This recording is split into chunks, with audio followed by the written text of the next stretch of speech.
families 7 different tax cuts for small businesses so they can start up and grow and hire. The Recovery Act was extending and increasing unemployment insurance and making COBRA available at a cheaper rate for people who had lost their jobs so they could keep their health care.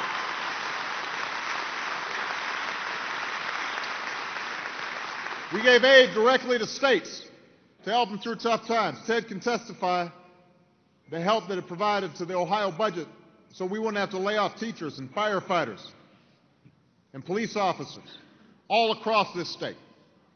And we made the largest investment in infrastructure since the creation of the interstate highway system, putting Americans to work rebuilding our roads, bridges, waterways, doing the work that America needs to be done.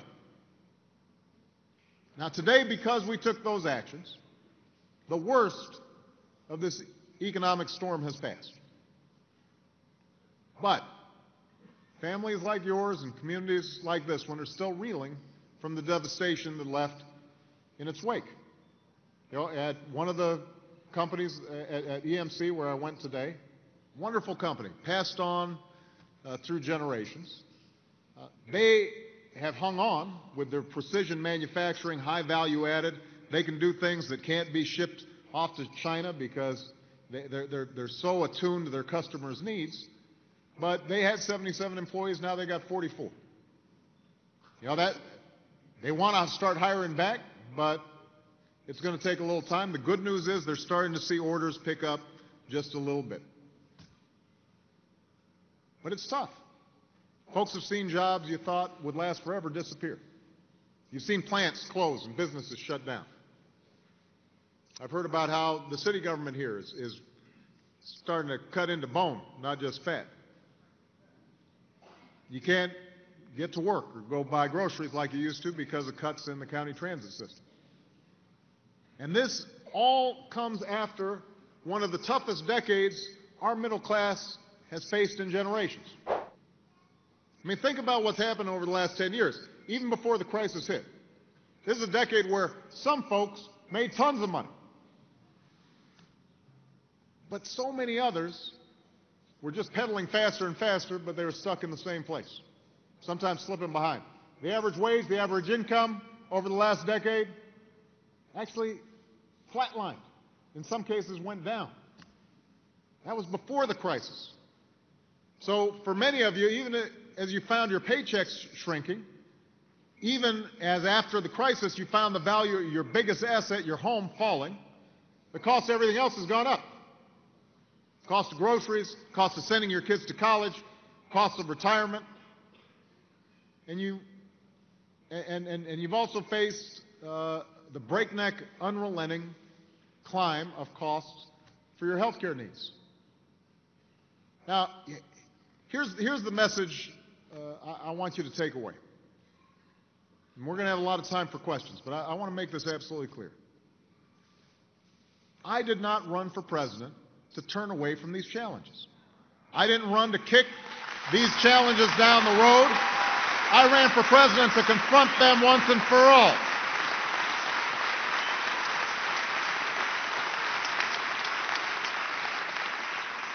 I ran for this office to rebuild our economy so it works not just for the fortunate few, but for everybody who's willing to work hard in this country.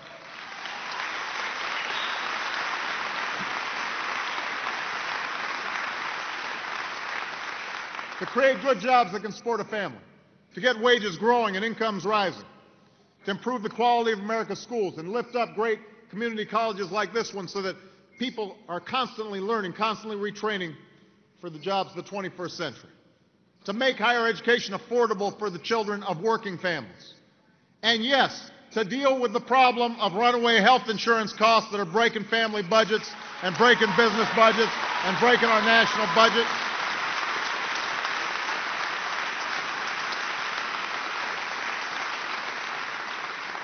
Now, since this has been in the news a little bit this week, let me say a little something about health care. I had no illusions when I took this on that this was going to be hard. 7 presidents had tried it. 7 Congresses had tried it. and all of them had failed. And I had a whole bunch of political advisors telling me, this may not be the smartest thing to do. You've got a lot on your plate. Biggest economic crisis since the Great Depression, 2 wars. You know, you may not get a lot of cooperation. You're going to have a lot of pushback from the insurance companies and the drug companies. It's complicated. Don't do it. Now, let me tell you why I did it. I knew that insurance premiums had more than doubled in the past decade. I knew that out-of-pocket expenses had skyrocketed. I knew that millions more people had lost their insurance, and I knew that because of the economic crisis, that was only going to get worse. When you lose 7 million jobs, like we lost over the last 2 years, what do you think happens to those folks' health insurance? What happens when their COBRA runs out? I took this up because I wanted to ease the burdens on all the families and small businesses that can't afford to pay outrageous rates, and I wanted to protect mothers and fathers and children by being targeted by some of the worst practices of the insurance industry that I had heard time and time again as I traveled through this country.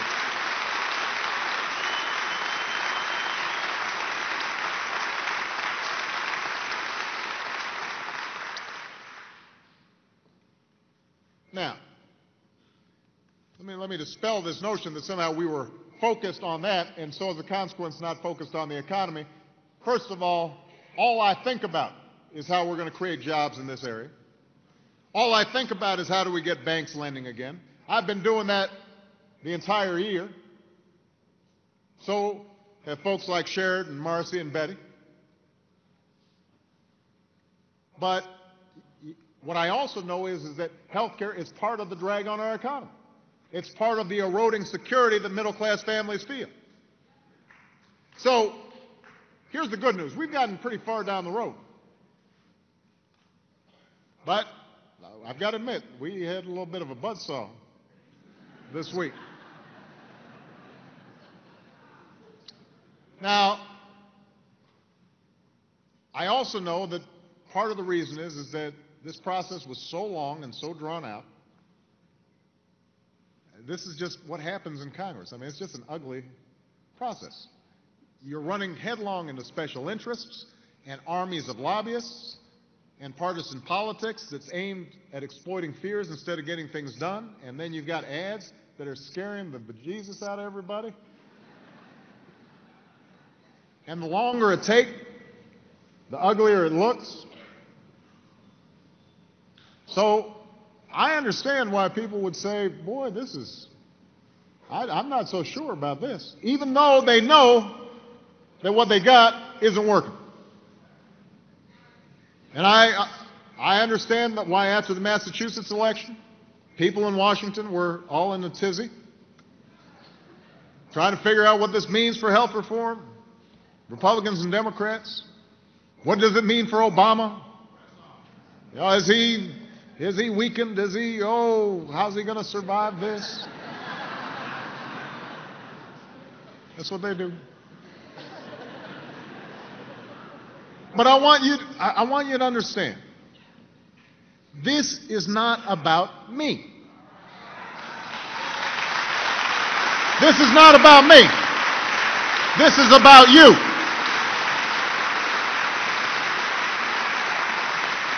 This is not about me, this is about you. I didn't take this up to boost my poll numbers.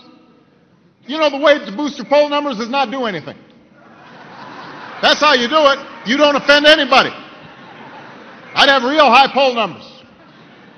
All of Washington would be saying, what a genius.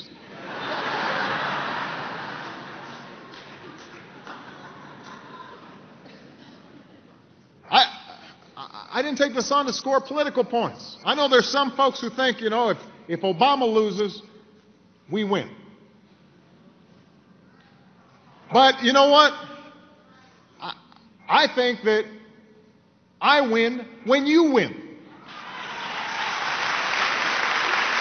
That's how I think about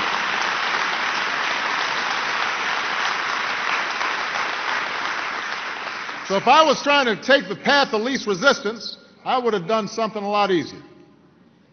But I'm trying to solve the problems that folks here in Ohio and across this country face every day.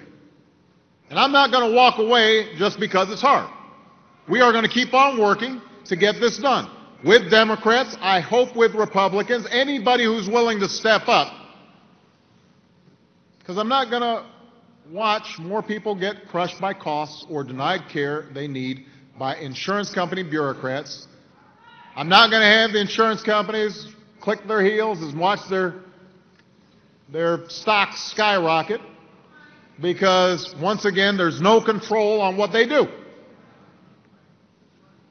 So long as I have some breath in me, so long as I have the privilege of serving as your president, I will not stop fighting for you. I will take my lumps, but I won't stop fighting to bring back jobs here.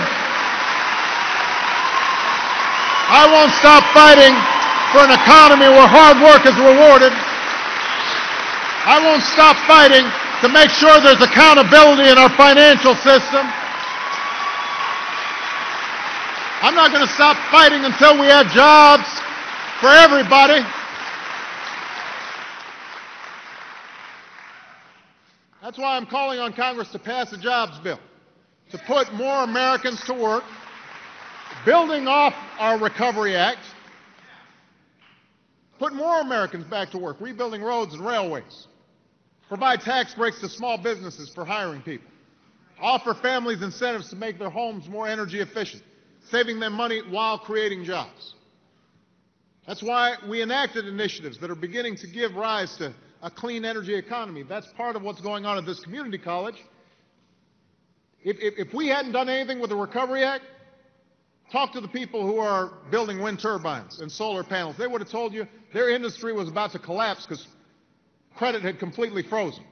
And now you're seeing all across Ohio, some of the this state has received more funds than just about anybody in order to build on that clean energy economy, new cutting-edge wind turbines and batteries that are going to be going into energy-efficient cars. Almost $25 million of our investment went to a plant right here in Elyria that's helping produce the car batteries of the future. That's what we're going to keep on doing for the rest of 2010 and 2011 and 2012 until we've got this country working again.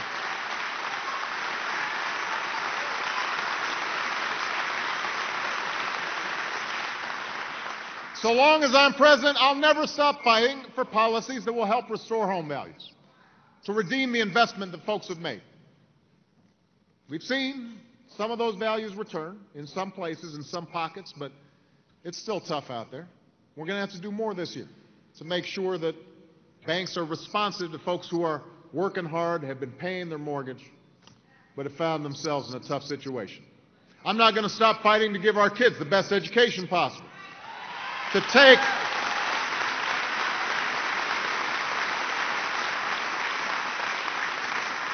the tens of billions of dollars we pay banks to act as middlemen on student loans and invest that money in students who actually need it. We don't need the middlemen. Cut them out.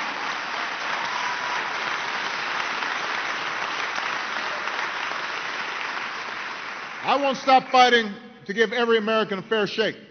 That's why the very first bill I signed into law was the Lilly Ledbetter Act to uphold the principle of equal pay for equal work for men and women alike, especially when families need 2 paychecks to survive.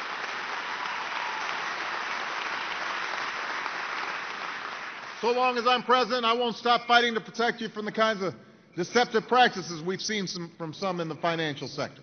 That's why I signed a credit card bill of rights into law to protect you from surprise charges and retroactive rate hikes and other unfair rules. That's why I'm fighting for a tough Consumer Financial Protection Agency to protect you against those hidden overdraft fees that can make a single ATM withdrawal cost $30. Say, that happened to you, didn't it?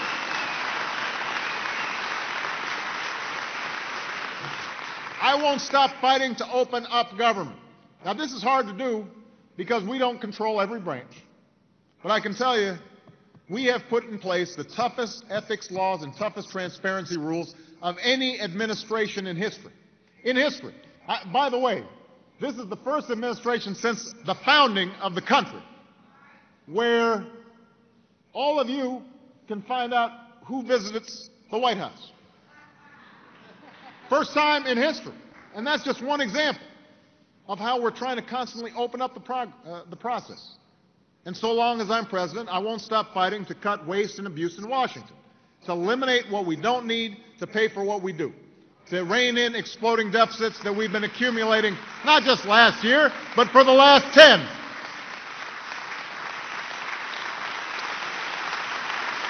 Now,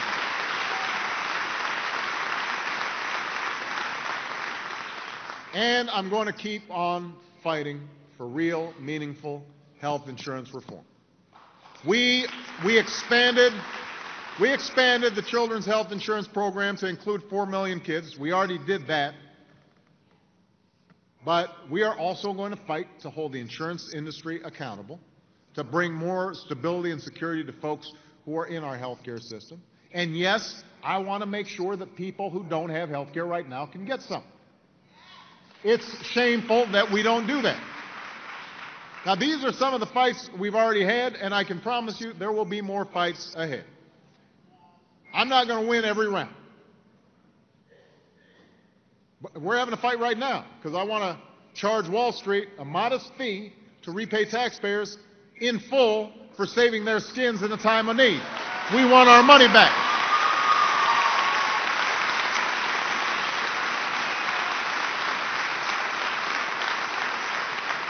We want our money back. And we're going to get your money back every dime. Each and every dime. But it's going to be a fight. You watch. I guarantee you, when we start on financial regulatory reform, trying to change the rules to prevent what has caused so much heartache all across the country, there are people who are going to say, why is he meddling in government? Why is he meddling in the financial industry? It's another example of Obama being big government. No, I just want to have some rules in place so that when these guys make dumb decisions, you don't end up having to foot the bill. That's pretty straightforward. I don't mind having that fight.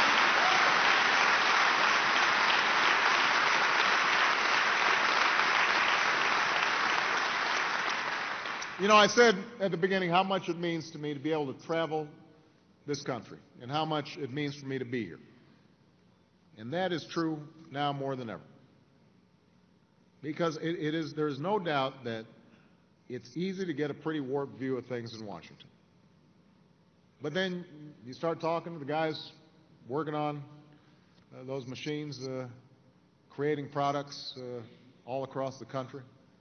You go into the diner and you meet folks who are raising their kids and working hard and trying to keep things together.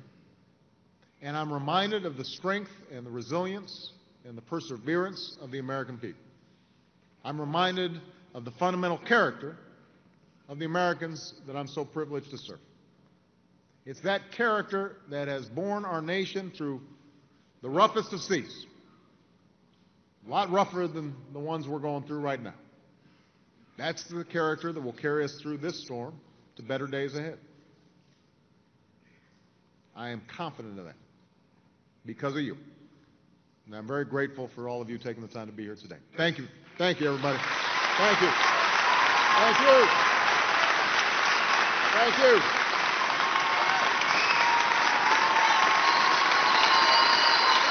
Thank you.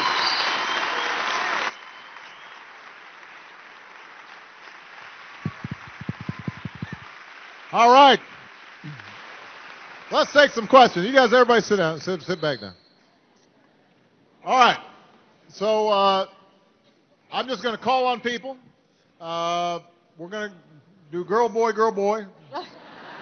so that there's no accusations of bias. We'll try to get as many questions in as we can. All right? This young lady right back here. Yeah, you. Should be a microphone. Wait till the mic comes so everybody can hear you. Oh, I'm sorry. That's okay. I'll call on you next. Well, one of you ask a question. Thank you, Mr. President. It's an honor to be here with you today.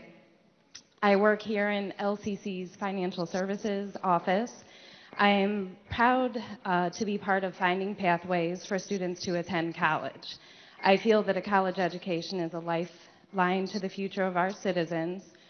We greatly appreciate the increase in the Pell Grant, in which allowed our neediest students to access a college education.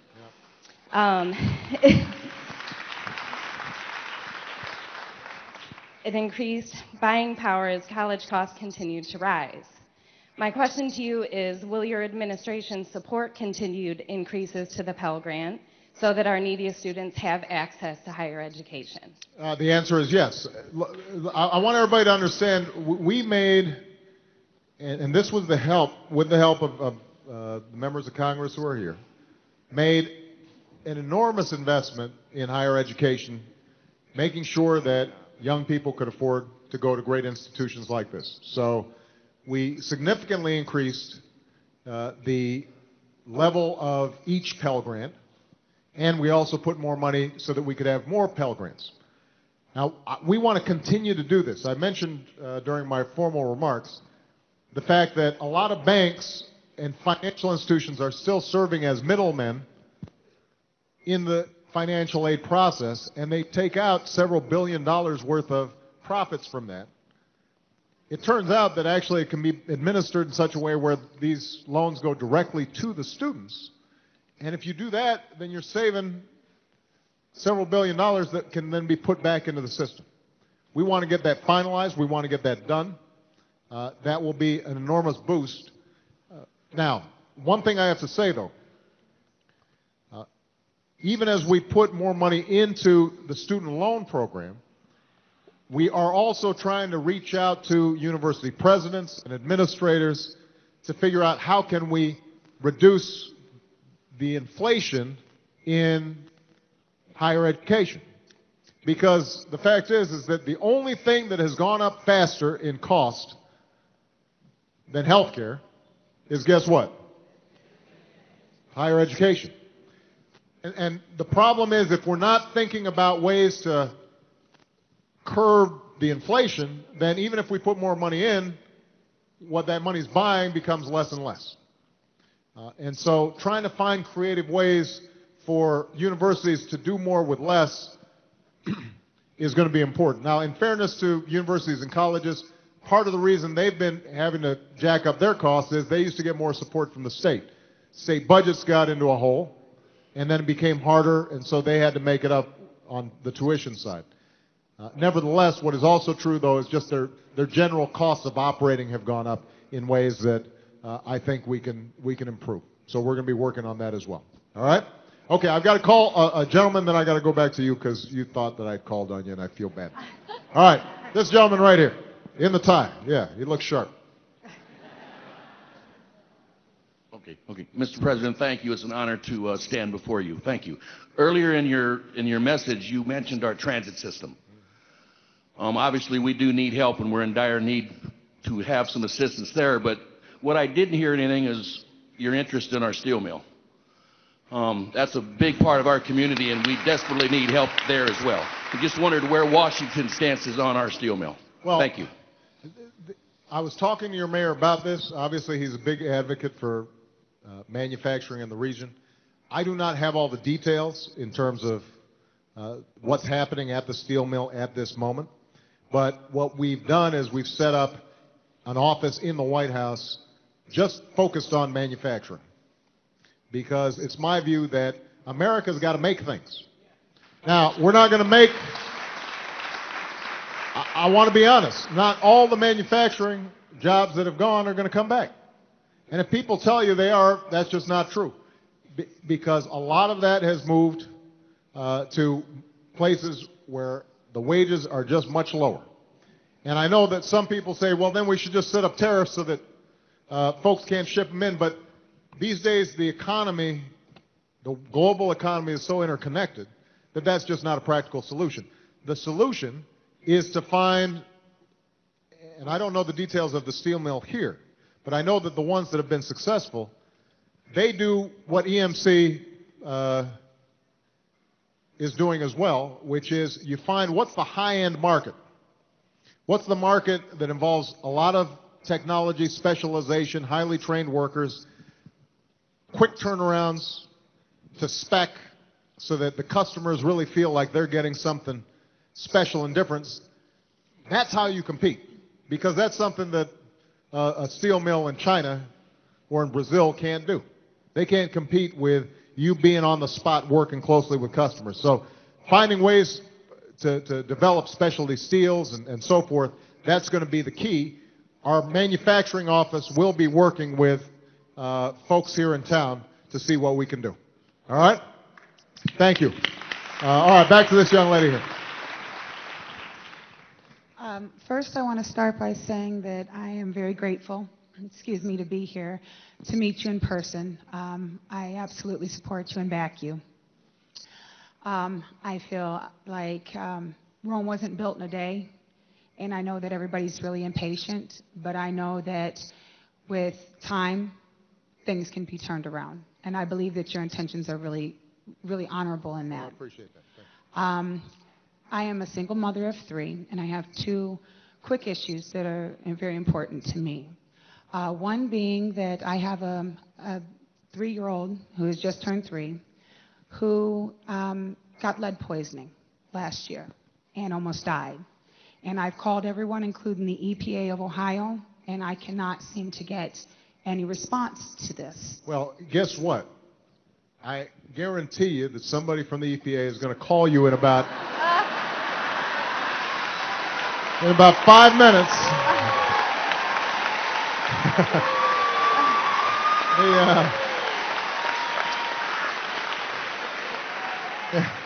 Before you sit down, there's going to be a phone call from the EPA. All joking aside, and I know you have a second question, but I just want to focus on this.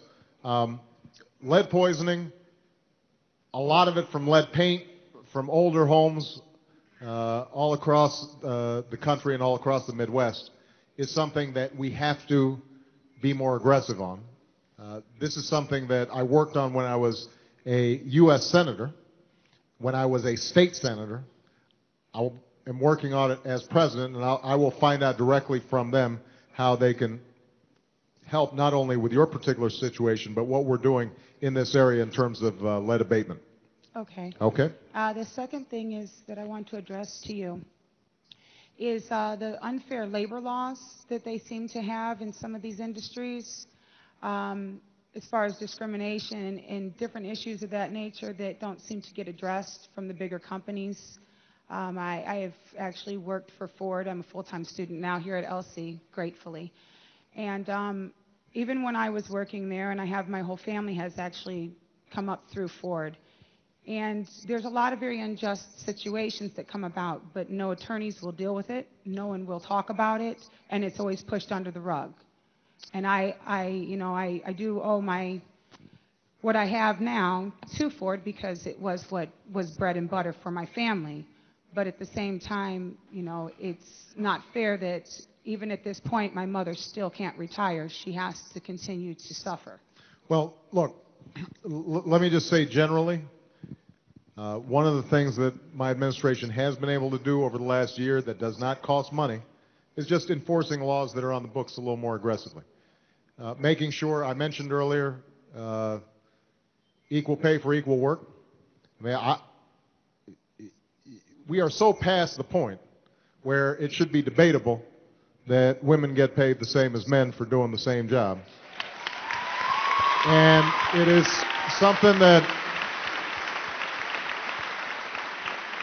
especially because, there was a study that was just released, I think, last week showing that increasingly wives are making more than husbands in some circumstances. And whoever's making more, you've got to have 2 paychecks. So this is not just a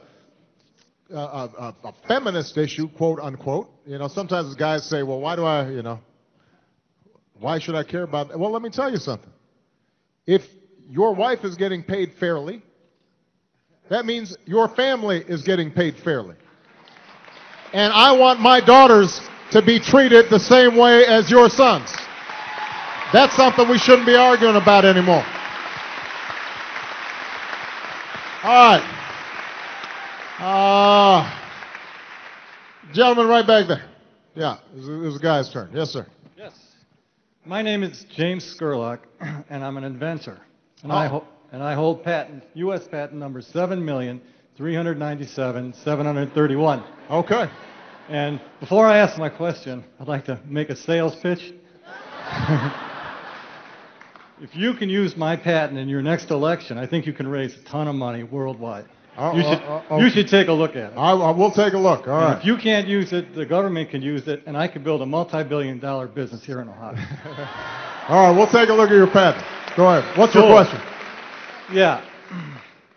Okay, it has to do with international patent rights. With all this free trade and trade barriers falling, it's really hard for an individual like me with a global scope patent to file all over the world and get patent protection everywhere, and having to go overseas to fight infringement. So if you're going to drop trade barriers, maybe you can extend my patent rights to the foreign countries. Oh, this is a great question, and this is a huge problem. Look,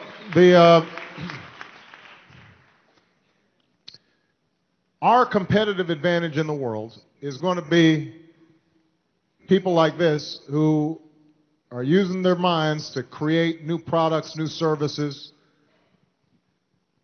but that only helps us and helps you build a multi-billion-dollar company if somebody can't just steal that idea and suddenly start making it in Indonesia or Malaysia or Bangladesh with very cheap workers.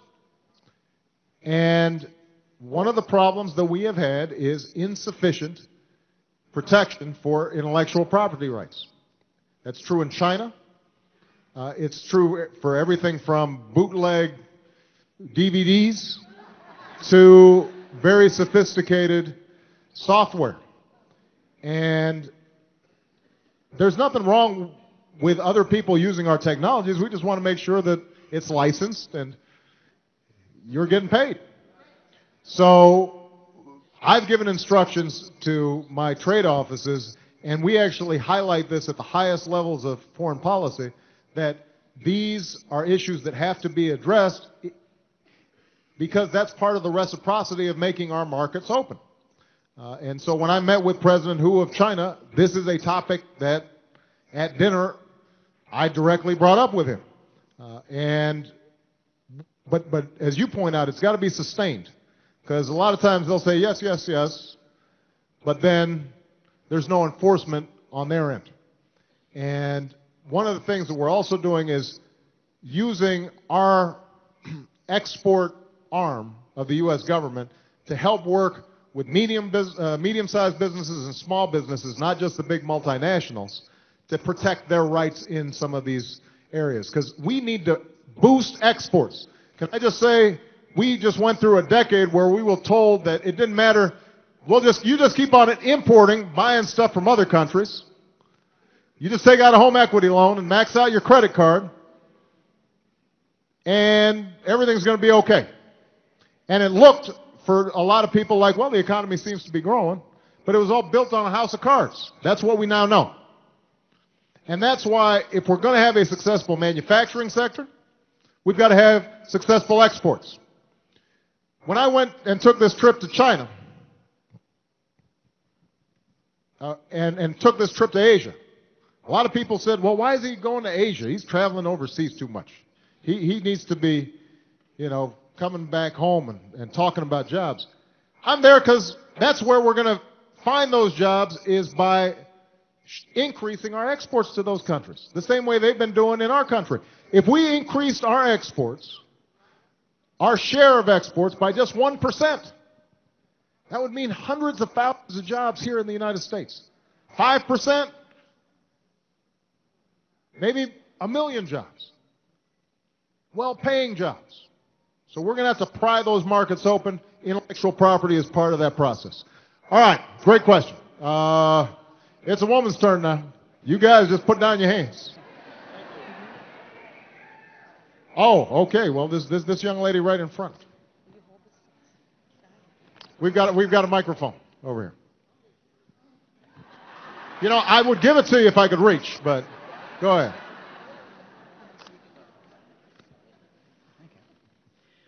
I introduce myself. My name is Joanne Eichenlaub. I'm 83 years old. I know I don't look it. You don't. You don't. You look great. Thank you. I'm very concerned about Social Security. I think there's a few of us here who are probably living on that or supplementing that. I understand that Congress has given themselves a raise but has denied us COLA for possibly the next 3 years. At the time of the H1N1 thing, people over 65 were not given the right to have the shot. For some reason or other, this health crisis was left on our senior backs. What can we do about this? Well, let me address all three of your issues, because you're raising actually three separate issues. First is, how do we make sure that Social Security is sustainable over the long term? Social Security is one of our entitlement programs that for now is stable, but will not be if we don't make some changes. Now, here's the good news. Compared to Medicare, Social Security is actually in reasonably good shape, and with some relatively small adjustments, you can have that solvent for a long time. So Social Security is going to be there. I know a lot of people are concerned about it. Social Security we can fix. Now, in terms of the COLA, the formula, COLA stands for cost of living allowance. So it's put in place to make sure that Social Security is keeping up with inflation. Here's the problem. This past year, because of the severity of the recession, we didn't have inflation, we actually had deflation. So prices actually fell last year. As a consequence, technically, seniors were not eligible for a cost of living adjustment to have it go up because prices did not go up in the aggregate. That doesn't mean that individual folks weren't being pinched by higher heating prices or what have you, but on average, prices went down. Here's what we did, working with these key members of Congress here. We did vote to provide a $250 one-time payment to seniors, which, when you factored it in, amounted to about 1.8%. So it was almost the equivalent of the COLA, even though it wasn't actually the COLA. So we didn't forget seniors.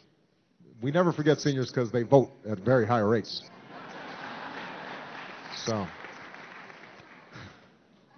not to mention you changed our diapers and things, and so we appreciate that.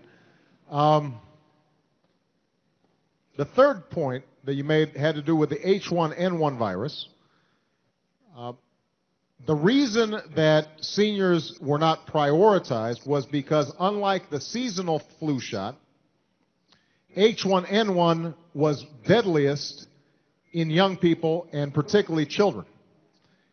And because the virus came up fairly late in the time frame for preparing flu shots, we had a limited number of vaccines, and we had to decide who gets the vaccines first. Now, by the way, let me just do a little PSA here. Anybody who has not gotten a H1N1 shot along with their seasonal flu, I would still advise you to get it, because historically there are two waves of this. Particularly make sure your kids have gotten it, because there have been a significantly higher number of children killed under who get H1N1 than those who just get the seasonal flu. It's still a small fraction. I don't want to make everybody afraid, but it's a little more serious than the normal seasonal flu. So it's not that seniors were, neglected here. What happened was, according to the science, according to the CDC, it was determined that we had to go to the most vulnerable groups the quickest, and that was children, particularly those who had underlying neurological disorders or immunity disorders. All right? We haven't forgotten about you. And you don't look 83. Okay, this young man, he's been standing up quite a long time here. Here you go. Mr. President, my name is Jordan Brown. Can you hear me? Yeah. Okay. Go ahead and give him the mic. I don't want him to have to fall over there. Okay. I don't have a question, but I do want to know if I can shake your hand. Well, yeah, you'll be able to come up here if somebody lets you through. I'll definitely give you a handshake. All right, I want to make sure. There's another young man here, so I'll call on him. Yeah, so my name is Jerome Lorain. I'm 29 years old, and I never had a job in my life. I went to jail when I was younger, and it's like hard to get a job because of felonies. Is there any programs that hire people with felonies, like something that is just for us? Because it's sad. It's like 29 years old. I'm 29. All right, Jerome. And also I wanted to. I'm a poet, and I wrote a poem for you, and I've been dying to put this poem in your hand. Okay, you give me the poem. First of all, it's never too late. It's never too late. So, all right, one of these gentlemen here will hand this poem to me. There you go. I won't read it from the stage, but because it's very. But I will definitely think about it. Look, I'm proud of the fact that you're bringing this up because there are people who've made mistakes, particularly when they're young, and it is in all of our interests to help them redeem themselves and then get on a straight path. Now, I don't blame employers, obviously, for being nervous about hiring somebody who has a record. I mean, it's natural if they've got a lot of applicants for every single job that's a question that they'd have in their minds. On the other hand, I think one of the great things about America is we give people second chances. And so what we've tried to do, and I want to say this has been a bipartisan effort when I was in the Senate, working with Sam Brownback, my Vice President Joe Biden, passing a Second Chance Act that helps to fund programs that help the reintegration of ex-felons. It's smart for us to do. Sometimes people say, well, that's just coddling people. No, you reduce the recidivism rate. They pay taxes. It ends up being smart for taxpayers to do. I don't know, Jerome, what particular programs may exist in this county, but I promise you I'll find out. And we'll see if we can get you hooked up with one of them. All right? Okay.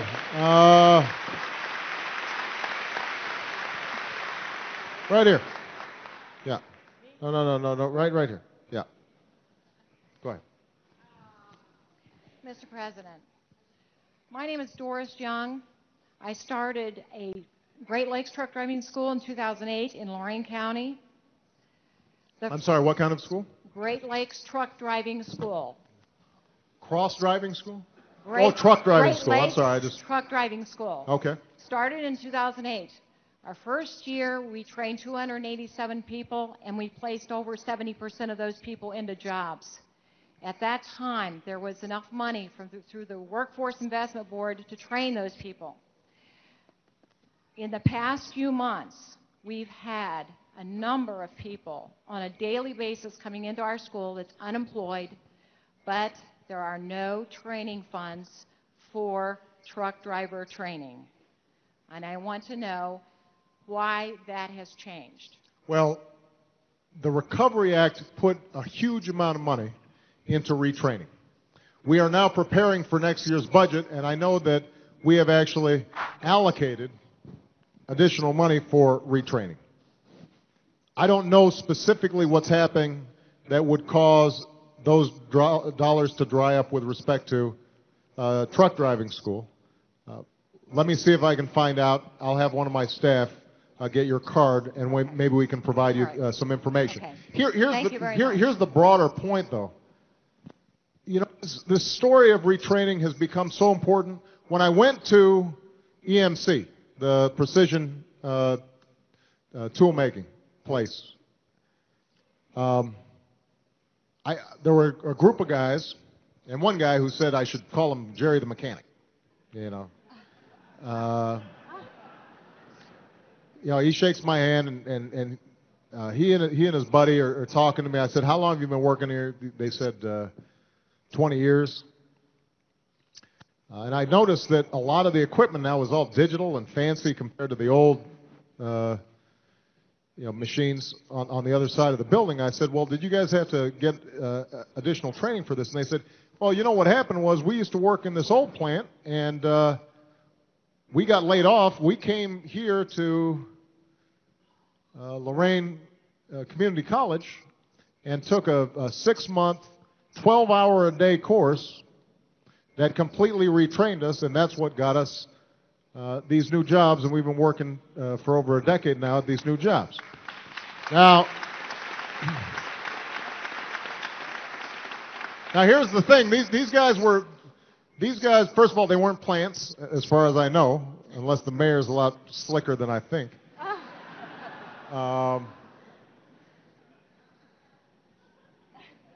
But these guys did point out that it was JTPA funds, job training funds, that the federal government and the state and local all work together to make sure that people have access to funds.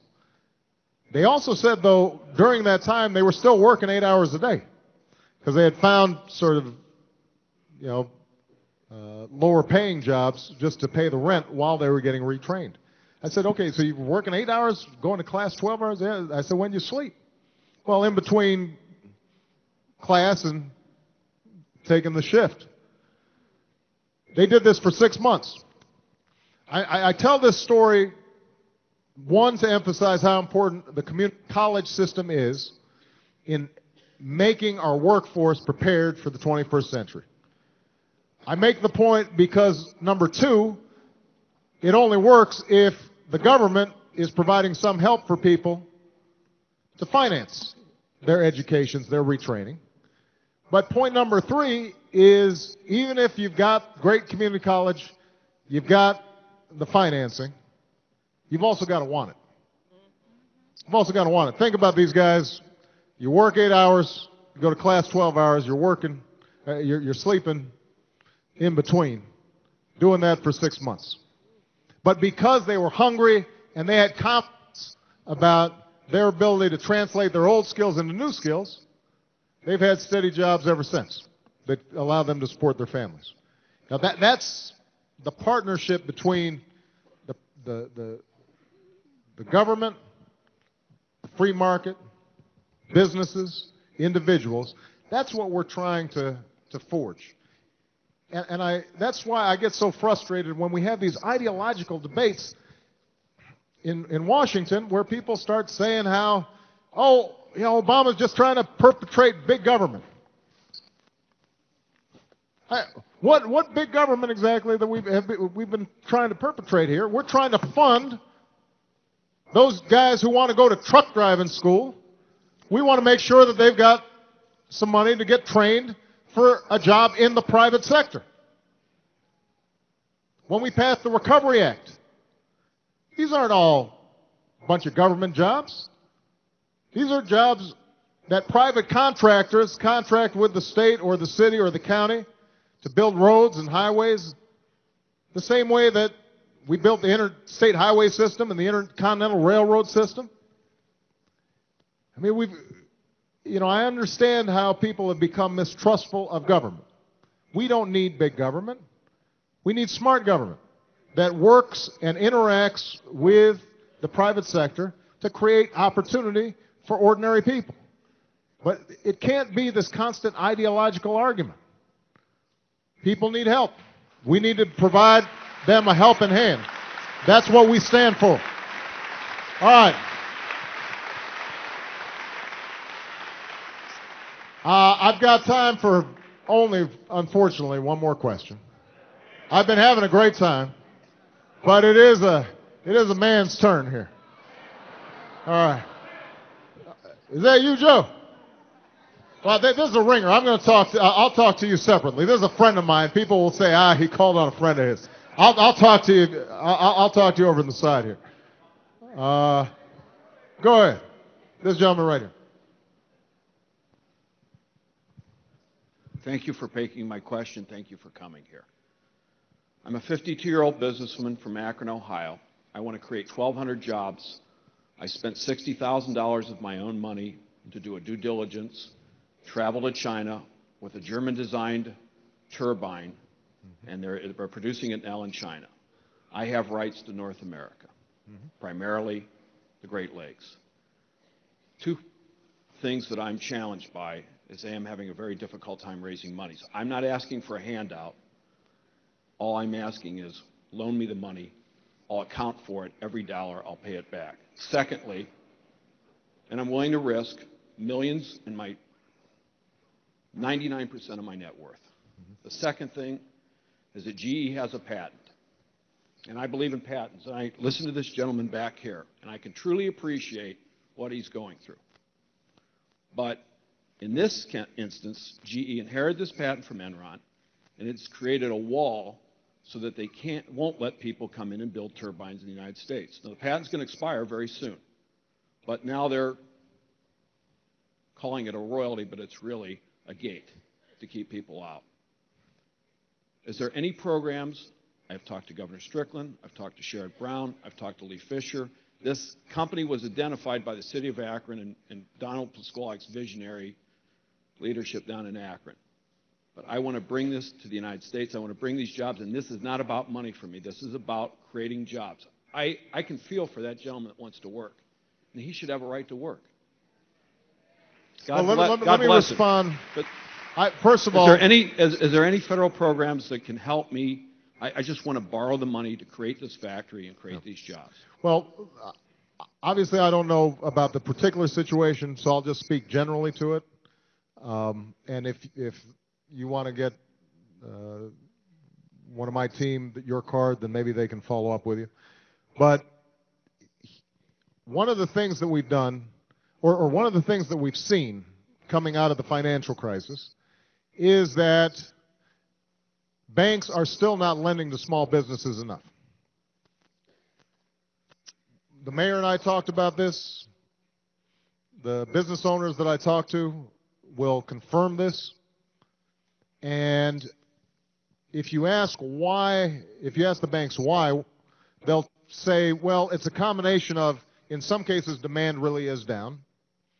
You know, businesses don't have as many customers as they used to, so revenues are down, and so they don't want to lend. That's some cases, but in some cases, what you've got is very profitable businesses that are ready to grow, ready to invest, got a proven track record. The banks feel as if regulators are looking over their shoulder and discouraging them from lending. So what I've said to Treasury Secretary Geithner and others is we can't meddle with independent regulators.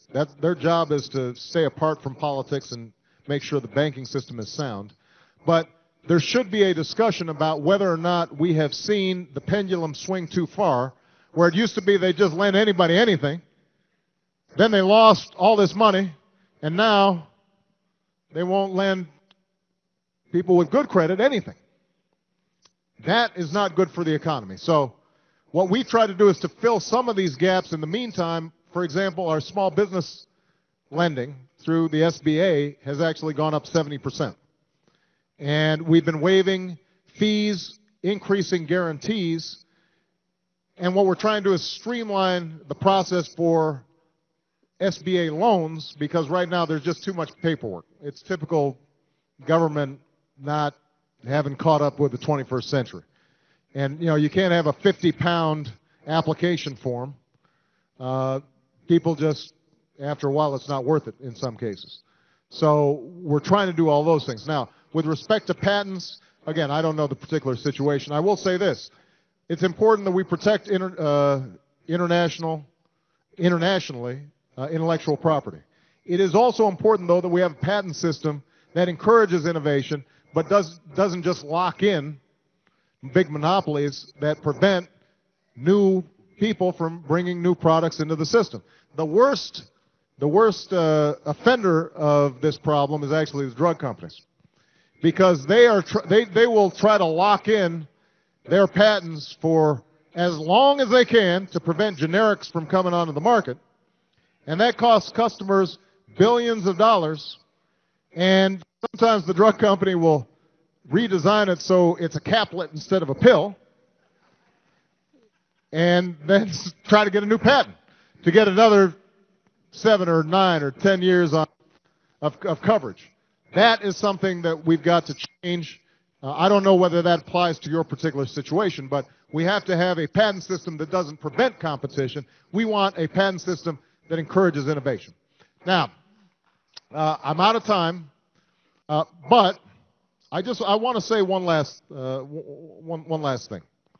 First of all, because there's been so much attention focused on this healthcare issue this week, I just want to emphasize not the myths, but the reality of what is that both the House and the Senate bill were trying to accomplish.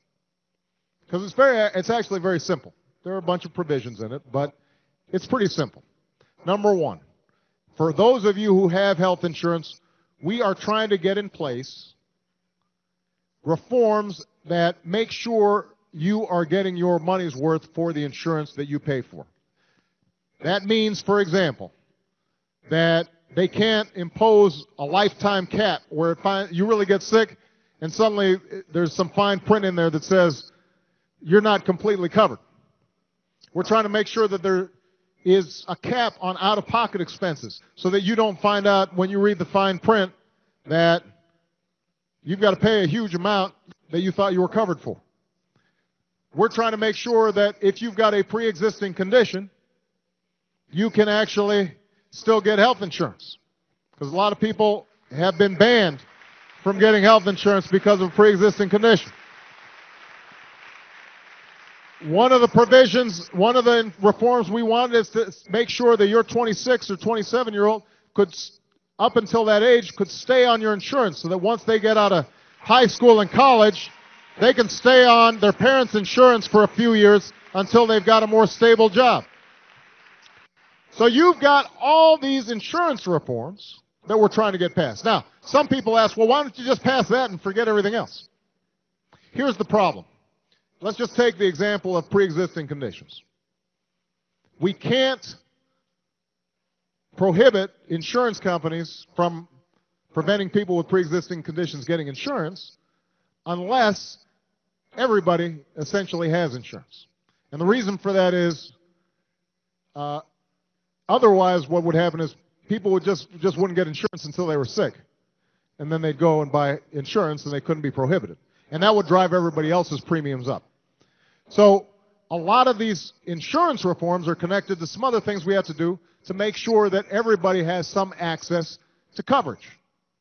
All right, so the second thing we've been trying to do is to make sure that we're setting up an exchange, which is just a big pool, so that people who are individuals, who are self-employed, who are small business owners, they can essentially join a big pool of millions of people all across the country, which means that when you go to negotiate with your insurance company, you've got the purchasing power of a Ford or a GM or a Walmart or a Xerox, or the federal employees. That's why federal employees have good insurance and county employees and state employees have good insurance.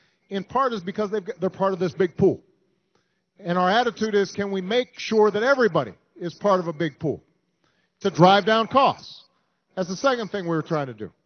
Third thing we were trying to do is to try to reduce costs overall, because the system, how many of you go into the doctor's office, you fill out a form, you get a checkup, you go fill out another form, somebody else asks you for the form you just filled out, then the doctor fills out a form, you got to take it to the pharmacist, pharmacist can't read the doctor.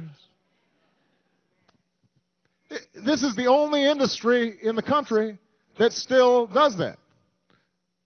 That still operates on paper systems, that still orders all kinds of unnecessary tests, because a lot of times I walk in the doctor, I just do what I'm told. I don't know what he's doing. I don't know whether this test was necessary or whether we could have had the test that I took 6 months ago emailed to the doctor so I wouldn't have to take another test and pay for another test, right? So there are all these methods of trying to reduce costs. And that's what we've been trying to institute. Now, I just want to say, as I said in my opening remarks, the process has been less than pretty. When you deal with 535 members of Congress, it's going to be a somewhat ugly process. Not necessarily because any individual member of Congress is trying to do something wrong. It's just they may have different ideas, they have different interests, they've got a particular issue of a hospital in their district that they want to see if they can kind of get dealt with, and this may be the best vehicle for doing it. They're looking out for their constituents a lot of times. But when you put it all together, it starts looking like just this monstrosity. And it makes people fearful. And it makes people afraid. And they start thinking, you know what, this looks like something that is going to cost me tax dollars, and I already have insurance, so why should I support this? So I just want to be clear that there are things that have to get done. This is our best chance to do it. We can't keep on putting this off. Even if you've got health insurance right now, look at what's happening with your premiums and look at the trend. It is going to gobble up more and more of your paycheck. There have to be a chunk of you folks in here who have seen your employers say, you've got to pick up more of your payments in terms of higher deductibles or higher co-payments. Some of you, your employers just said, we can't afford health insurance at all. That's going to happen to more and more people. You asked about Social Security. Let me talk about Medicare. Medicare will be broke in 8 years if we do nothing. Right now we give about $17 billion in subsidies to insurance companies through the Medicare system. Your tax dollars. But when we try to eliminate them, suddenly there were ads on TV. Oh, Obama's trying to cut Medicare. I get all these seniors writing letters. Why are you trying to cut my Medicare benefits? I'm not trying to cut your Medicare benefits. I'm trying to stop paying these insurance companies all this money so I can give you a more stable program.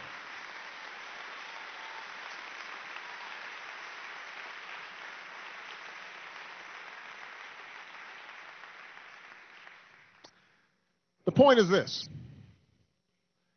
None of the big issues that we face in this country are simple.